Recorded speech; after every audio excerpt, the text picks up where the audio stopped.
This girl was abandoned by her mother at the age of 11. With nowhere else to turn, she went to live with her best friend, and their story began. The film opens to Miso quietly stepping into an art gallery. As she approaches the final painting, she sees a portrait of her. Her younger self, drew so beautifully. One of the staff members approaches her. They explain that the artwork recently won an award, and they've been trying to find the artist, Ha-en, to hire her. But she can't be reached.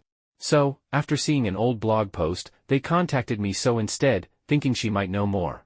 But Miso's expression changes. She quietly says they weren't close and turns to leave. Just then, a voice calls out to her. It's Jin Woo, Ha-en's ex-boyfriend. He asks gently, have you heard anything from Ha-en? Miso looks down. She answers softly, I don't know. Her voice is steady, but her eyes say something else. That night, alone in her apartment, Miso starts reading the blog. Let's go back to where it all began. It was 1998. Miso had just moved from Seoul to a small countryside town. Inside the classroom, Miso stood nervously in front of the class and introduced herself. The teacher asked her to sit beside a quiet girl, Ha-en. Miso placed her school bag on the desk, but before she could sit, something stirred inside her. She ran out of the classroom. Her mother chased after her, calling her name. But Miso kept running. Later that afternoon, Ha-en picked up Miso's bag and went looking for her. She found her alone on a cliffside nearby. Miso glanced back and asked, do you want to come up here? Ha-en hesitated. I'm scared of heights, she said. But after much persuasion, Ha-en climbed up. That moment marked the start of something neither of them expected, a quiet bond between two lonely 11-year-olds. As rain began to fall later that day, Ha-en invited Miso to her house. She introduced her to her mother, who welcomed Miso warmly. Soaking wet and shivering, Miso stayed for a hot bath. Then, dinner. At the table, everything felt oddly comforting. Ha-en picked carrots out of her meal and got gently scolded by her mom. Without a word, Miso reached over, ate the carrots, and gave Ha-en her broccoli in return. They laughed. Even Ha-en's father joined in, chuckling at how well they already matched. For the first time in a long while, Miso felt like she belonged. Later, her mom came to pick her up. Her voice was sharp. She scolded Miso for running out of class earlier, calling her a troublemaker and an embarrassment. But Miso didn't flinch. I don't like studying, she said quietly. And I'll be transferring again anyway. So it doesn't matter. The next day, Miso went to Ha-en's house again to spend more time together. That was when she saw how talented Ha-en truly was. She had a gift for art. But her family didn't support her dream of becoming an artist. To them, it was an unstable job with no future. Still, Ha-en quietly held on to her passion. She asked Miso to try drawing, and Miso ended up sketching a version of a cat that looked nothing like Ha-en's. Instead, it showed how the cat might be feeling, lost, maybe lonely. Maybe Miso, too, had feelings she couldn't share with anyone else. A few days later, Miso's mom had to leave for Seoul with her partner, but Miso chose to stay behind, with Ha-en's family. From that day on, the two girls lived under the same roof. They grew up like sisters, and Ha-en's parents treated Miso as one of their own. As the years passed, both girls entered high school. Miso decided to chase her love for art, while Ha-en followed her parents' path and enrolled in an education course to become a teacher. One afternoon, Miso sent Ha-en a message, asking her to ditch class and celebrate her birthday together. Miso was always the wilder one, but Ha-en never hesitated to follow her.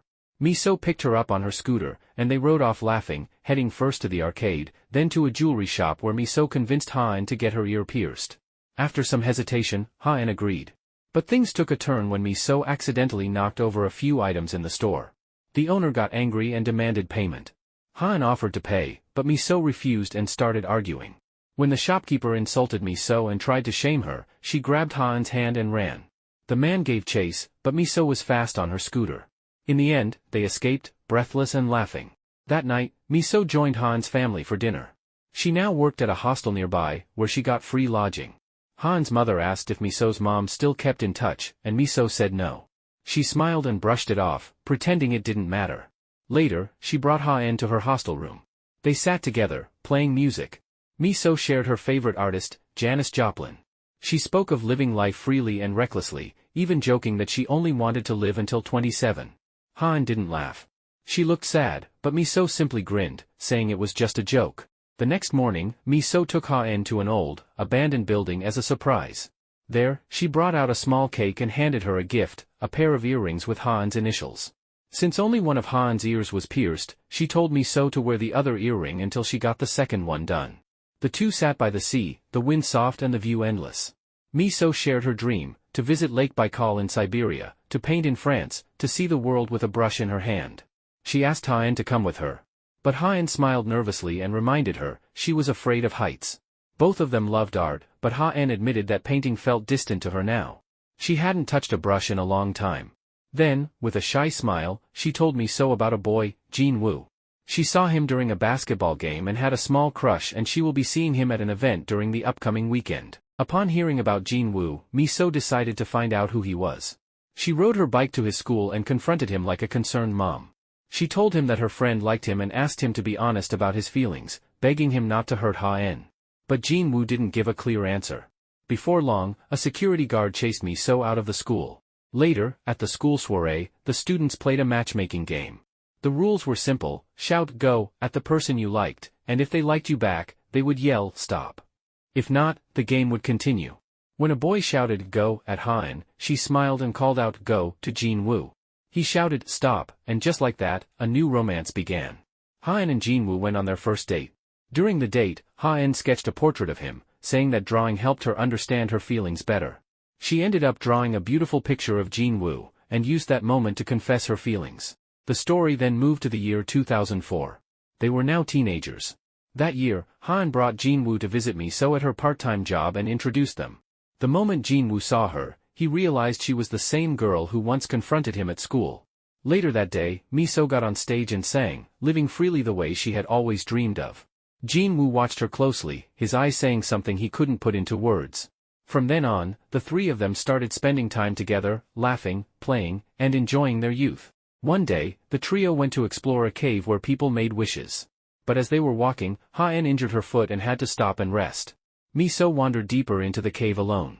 Worried she might get hurt, Ha-en told Jin-woo to follow her. Inside the cave, Miso made a wish for a better life. Her past had been difficult, and all she wanted was something good. She noticed the locket around Jin-woo's neck, and when she asked about it, he told her it was special, it had protected him since he was a child. Then, in the quiet darkness of the cave, Jin-woo looked at her with intense eyes. And for a brief moment, they kissed. Afterward, Miso rode her bike home, while Ha-en and Jin-woo rode together on another. But from that day on, a silent tension hung in the air, something unspoken between them all. Then, one day, Miso announced that she was leaving for Seoul with her boyfriend. The news shocked Ha-en. Miso was her closest friend. But Miso said it had always been her dream to live in Seoul, though her expression hinted at something deeper. She ran off, but Ha-en couldn't let her go just like that.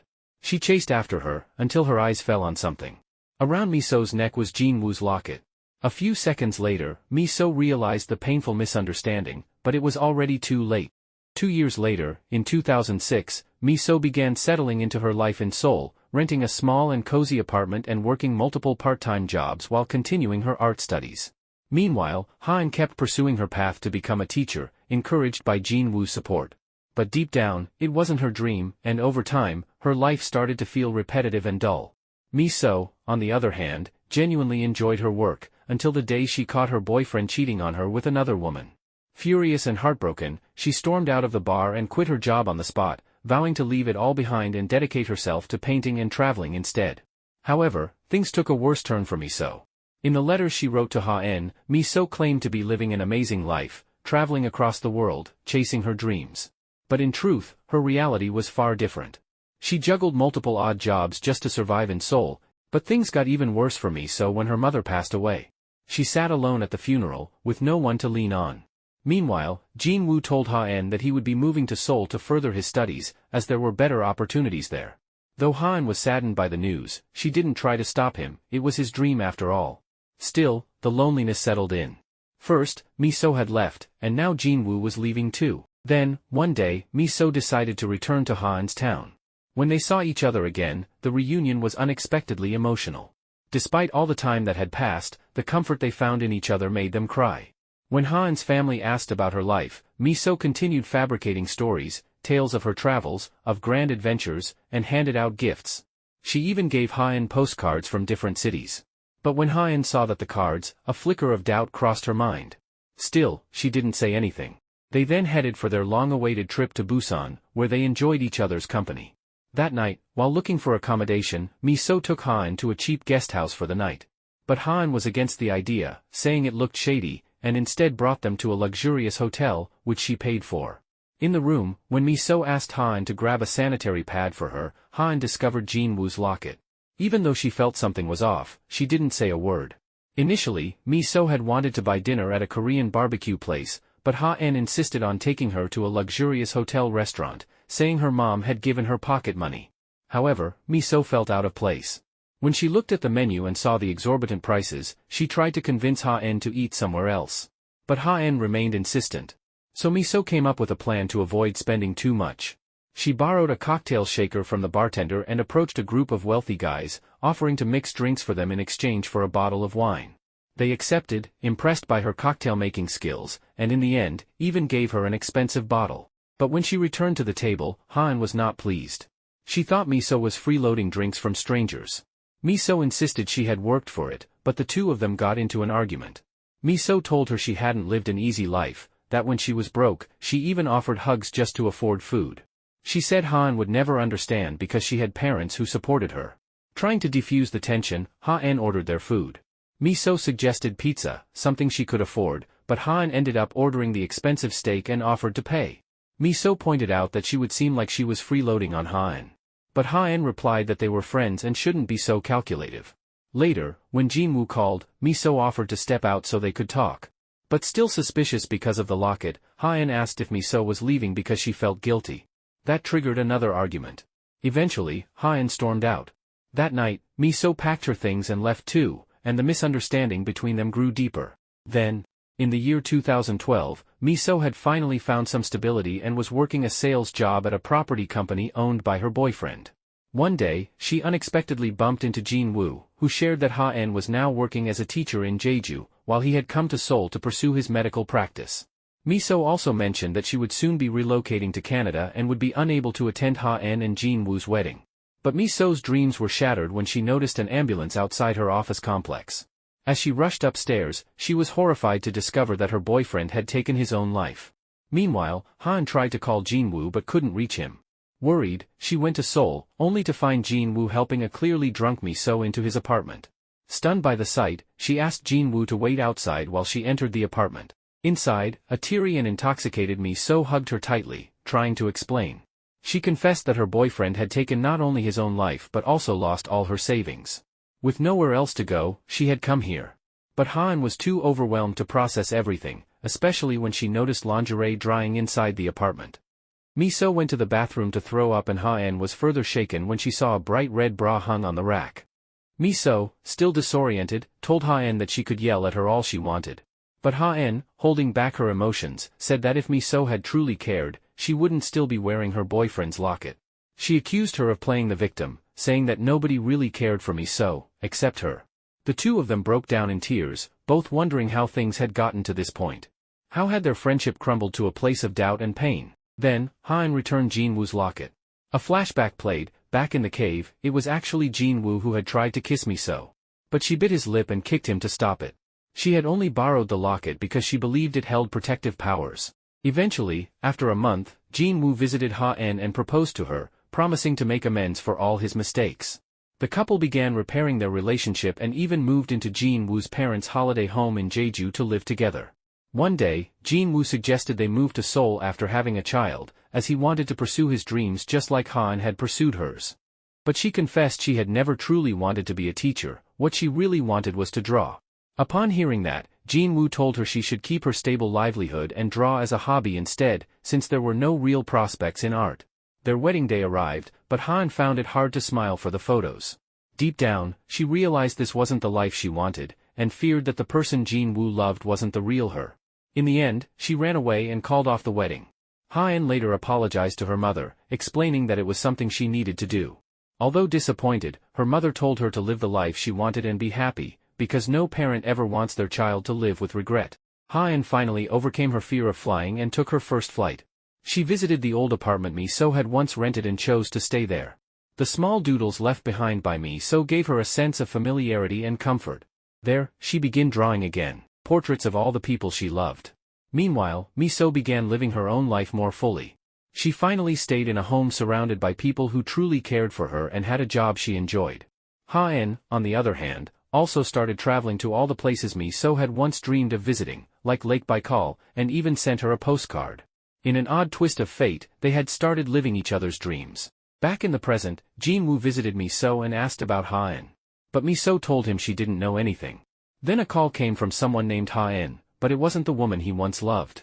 It was her daughter.